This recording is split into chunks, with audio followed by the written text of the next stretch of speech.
Assalamualaikum warahmatullahi wabarakatuh. Perkenalkan, kami dari kelompok 1, mata kuliah analisis laporan keuangan akan mempresentasikan hasil analisis neraca dan laporan laba rugi pada organisasi bisnis dan non-bisnis serta melakukan analisis keuangan organisasi. Lebih dahulu, saya akan memperkenalkan anggota dari kelompok 1. Yang pertama ada Cantika Meina Setiawan dengan NIM 511181043, Faris Ibrahim dengan NIM 511191038, Nur Fakirah dengan NIM 511201076, Prandita Ahmad dengan NIM 511201077, Fadil Satria Tama dengan NIM 511201078, dan saya sendiri Vira Oktaviani Putri dengan NIM 511181037. Yang pertama adalah latar belakang yang akan dijelaskan oleh saya sendiri. Analisis rasio keuangan merupakan instrumen analisis prestasi perusahaan yang menjelaskan berbagai hubungan dan indikator keuangan yang ditunjukkan untuk menunjukkan perubahan dalam kondisi keuangan atau prestasi operasi di masa lalu dan membantu menggambarkan tren pola perubahan tersebut, untuk kemudian menunjukkan resiko dan peluang yang melekat pada perusahaan yang bersangkutan. Makna dan kegunaan rasio keuangan dalam praktek bisnis pada kenyataannya bersifat subjektif, tergantung kepada untuk apa suatu analisis dilakukan dan dalam konteks apa analisis tersebut diaplikasikan. 1. Analisis laporan keuangan. Analisis laporan keuangan adalah teknik analisis yang dilakukan dengan cara membandingkan variabel keuangan tertentu dengan variabel keuangan lainnya, sehingga dapat diperoleh informasi mengenai berbagai kondisi keuangan. Yang kedua, cara membandingkan rasio keuangan. Yang pertama, membandingkan rasio tahun sekarang dengan rasio tahun lalu pada perusahaan yang sama. Yang kedua, membandingkan rasio keuangan dengan rasio perusahaan lain yang sejenis. Assalamualaikum warahmatullahi wabarakatuh. Perkenalkan, nama saya Cantika Meina Setiawan dengan NIM 511181043. Jenis-jenis rasio keuangan. Yang pertama, di sini ada rasio likuiditas. Adalah rasio yang digunakan untuk mengukur kemampuan perusahaan dalam memenuhi atau melunasi kewajiban jangka pendeknya. Kedua, rasio solvabilitas adalah rasio yang digunakan untuk mengukur seberapa besar aktiva perusahaan dibiayai oleh hutang jangka panjang maupun pendek. Yang ketiga, rasio aktivitas adalah rasio yang digunakan untuk mengukur seberapa besar efektivitas perusahaan dalam penggunaan dana perusahaan atau investasi. Yang keempat, ada rasio profitabilitas adalah rasio yang digunakan untuk mengukur kemampuan perusahaan dalam menghasilkan laba. Yang kelima, rasio penilaian adalah rasio untuk mengukur kemampuan perusahaan dalam menciptakan nilai pada investor atau pada para pemegang saham. Analisis laporan keuangan PT HMC. Di sini ada current ratio sebesar 1,22%. Kesimpulannya, jadi setiap Rp1 hutang lancar dijamin sebesar 1,22%, aktiva lancar. Yang kedua ada quick ratio, yaitu sebesar 0,96%. Kesimpulannya, jadi setiap Rp1 hutang lancar dijamin sebesar 0,96%, aktiva yang benar-benar lancar. Yang ketiga ada cash ratio, yaitu sebesar 0,41%. Kesimpulannya, jadi setiap Rp1 hutang lancar dijamin 0,41% uang kas yang segera menjadi uang kas. Di sini ada rasio solvabilitas. Pertama, A, debit to total asset ratio, dengan mencarinya total debit dibagi total aset, yaitu 12.151.402 dibagi 20.419.122 sama dengan 59,50% atau Rp 0,595. Yang kedua ada total debit to equity ratio, dengan mencarinya total debit dibagi equity, yaitu 12.151.402 dibagi 8.267.720 sama dengan 140% atau 1.469.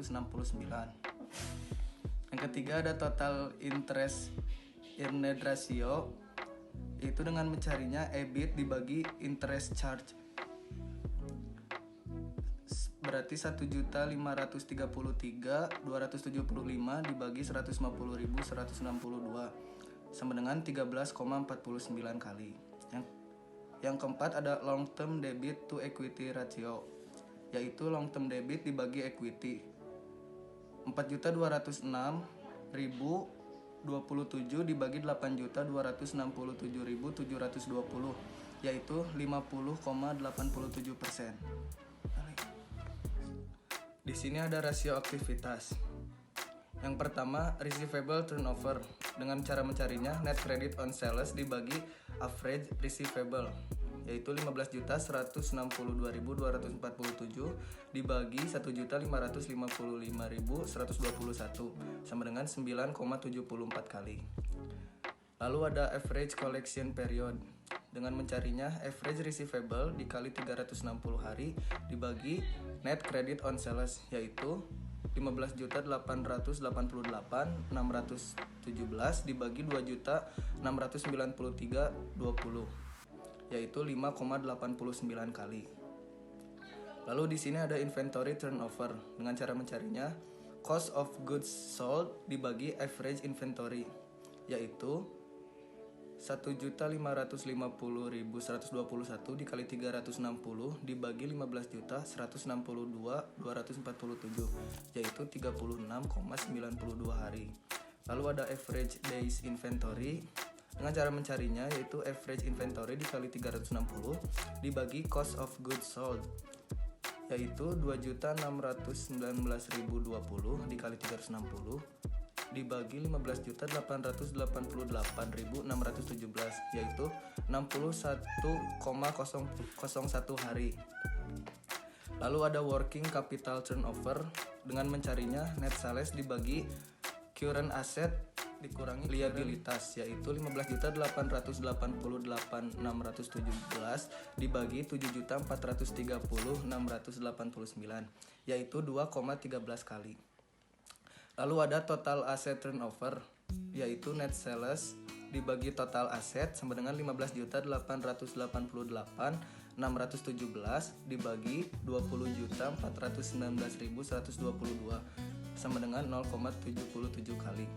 Lalu ada fixed asset turnover, yaitu net sales dibagi fixed asset sama dengan 15.888,617 dibagi 7.347.294 dikurangi 5.981.124, yaitu 11,36 kali. Ini ada rasio profitabilitas. Yang pertama ada gross profit margin. Dengan cara mencarinya, GPM sama dengan gross profit dibagi net sales dikali 100%.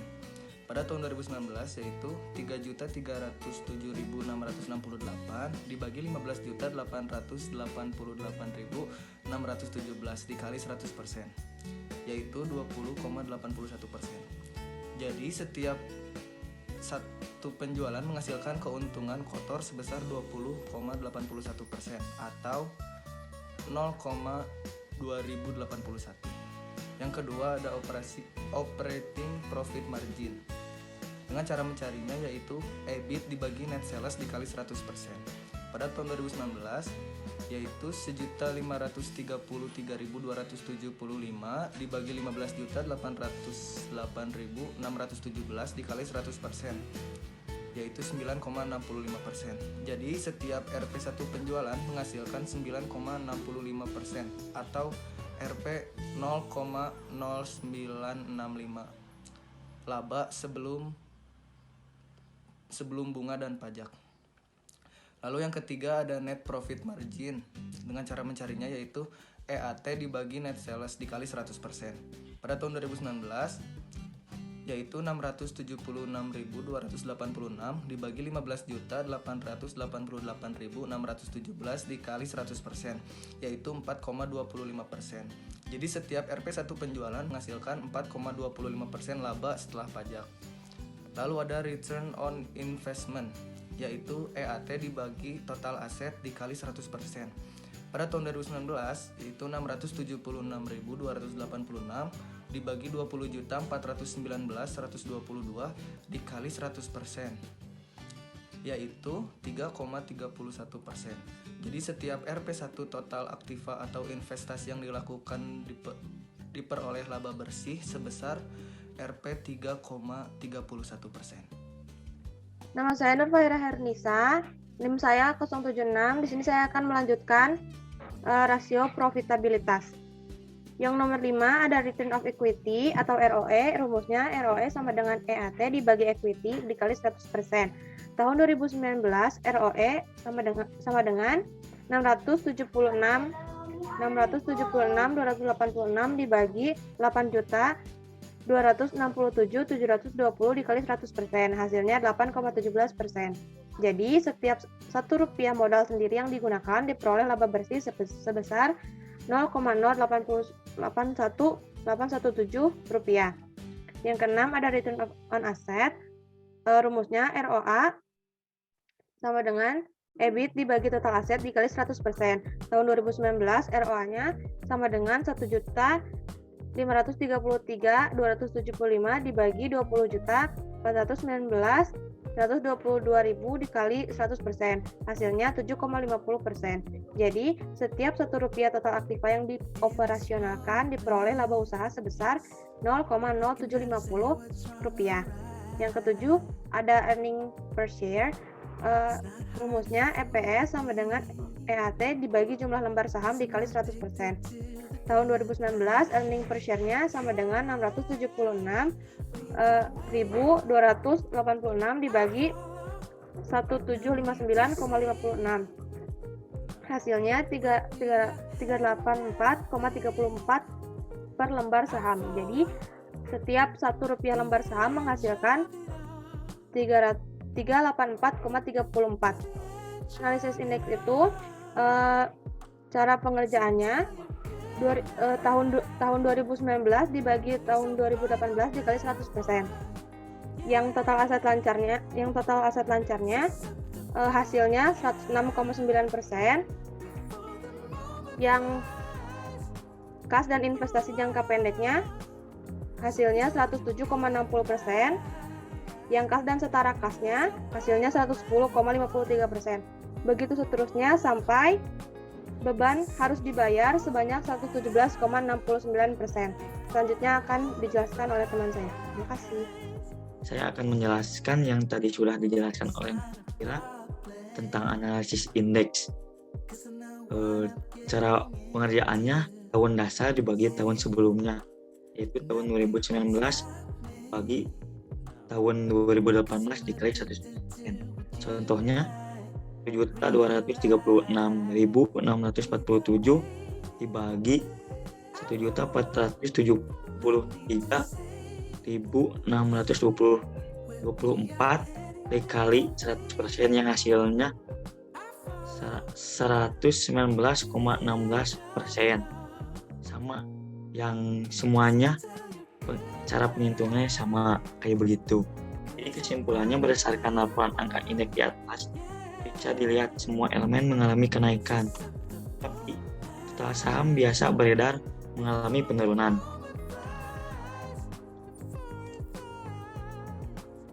Next, cara menjelaskan common size yaitu kas dan investasi jangka pendek dibagi dengan aset lancar lainnya.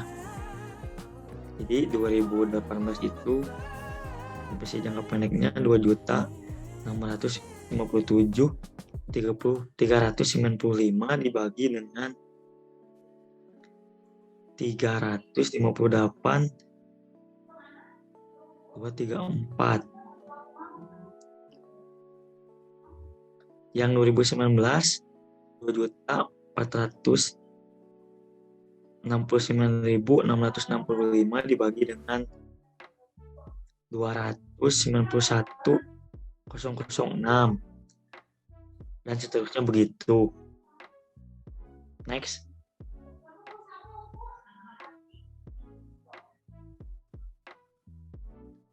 Jadi kesimpulannya berdasarkan common size bisa dilihat semua elemennya mengalami kenaikan yang signifikan. Ada analisis laporan keuangan yayasan PKPU, rasio likuiditas, ada current ratio 2018, yaitu current aset dibagi current liabilitas dikali 100%.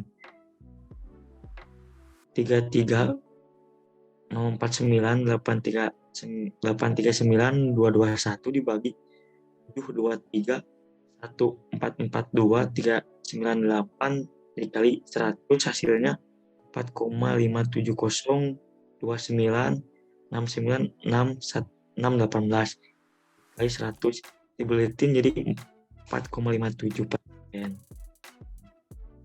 Dengan demikian setiap satu utang lancar dijamin oleh Aktiva lancar. Ada quick ratio current aset dibagi inventory current liabilities, yaitu 330498392221 dikurangi 43449 dibagi 7231442 dikali 100%, yang hasilnya 45642885754 dikali 100%, hasilnya 456,43. Dan demikian setiap satu utang lancar dijamin oleh 4,5642885754 benar-benar lancar. Cash ratio, cash ditambah marketable security dikali 100% dibagi current liabilities, 844076 tambah 0 ditambah 13357 dikali 100 hasilnya 0,0631909957 kali 100 hasilnya 6,3. Dengan demikian setiap satu utang lancar dijamin oleh 0,0631909957.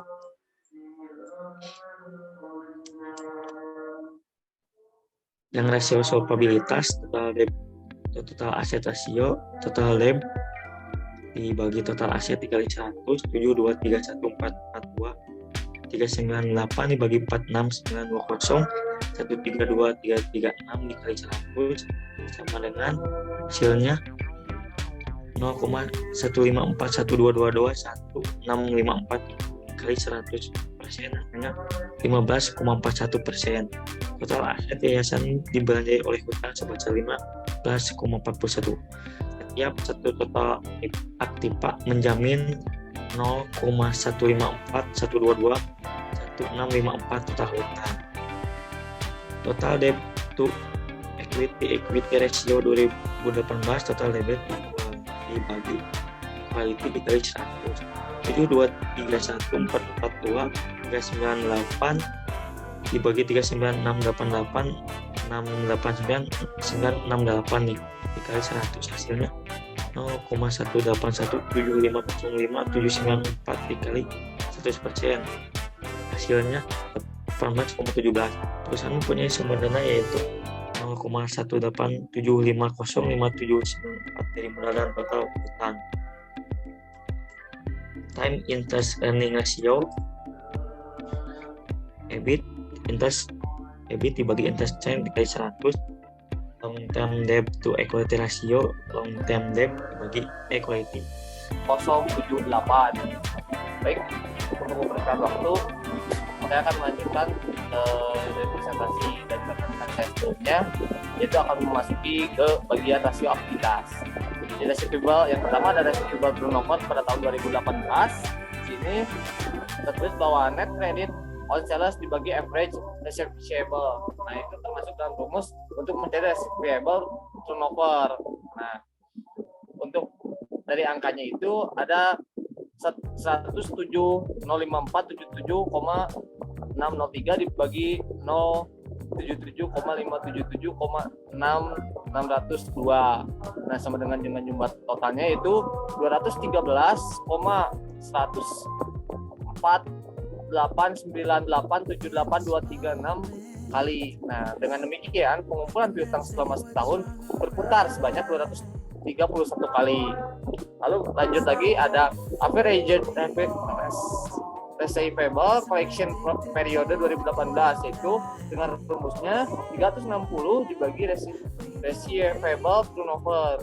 Nah, sama dengan yaitu 360 dibagi dengan 213 sama dengan 1,690 14,08451 hari. Nah, dengan demikian rata-rata piutang tertagih adalah 1,7 hari.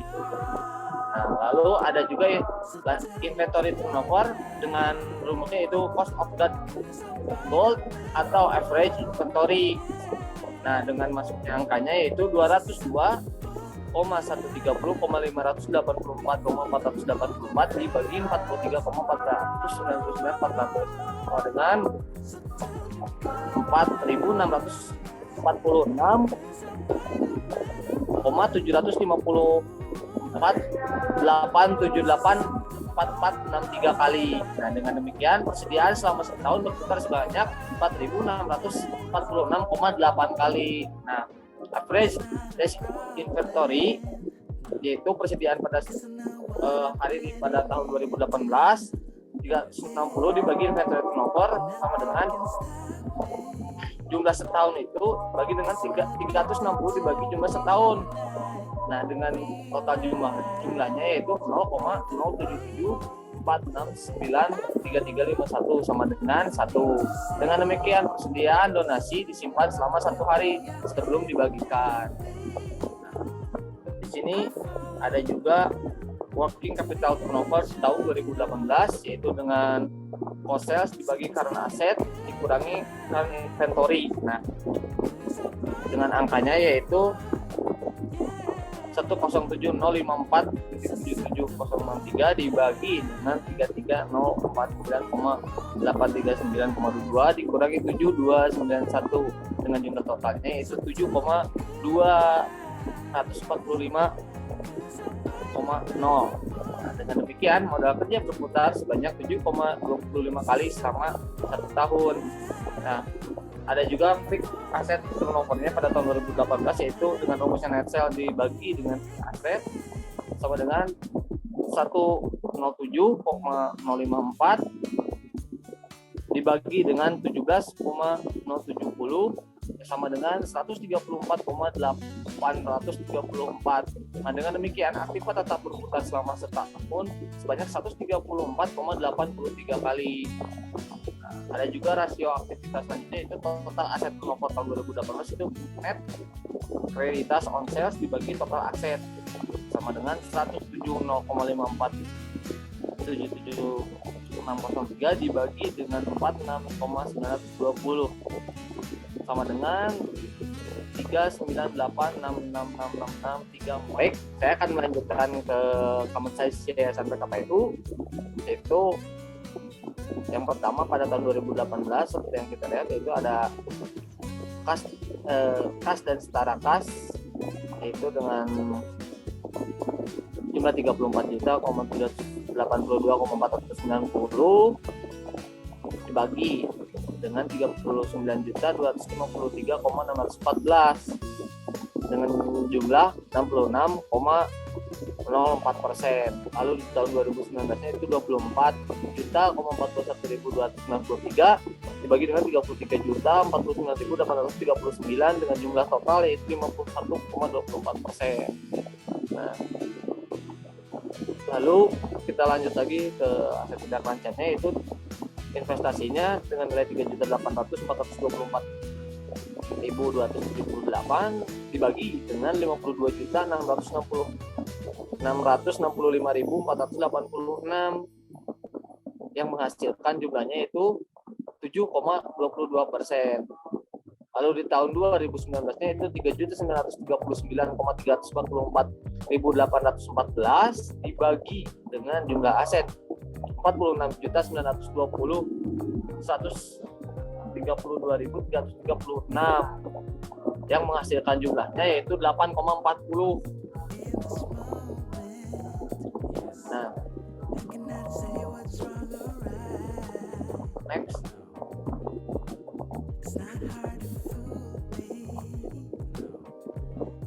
Kesimpulannya, berdasarkan common size pada tahun 2019 mengalami penurunan pada aset lancar menjadi 70,44%, mengalami kenaikan pada tahun 2019 pada dana bersih menjadi 18,62%. Saya akan menjelaskan lagi angka indeks dari Yayasan PKPU. Cara menghitung indeks yaitu 2019 hasilnya 041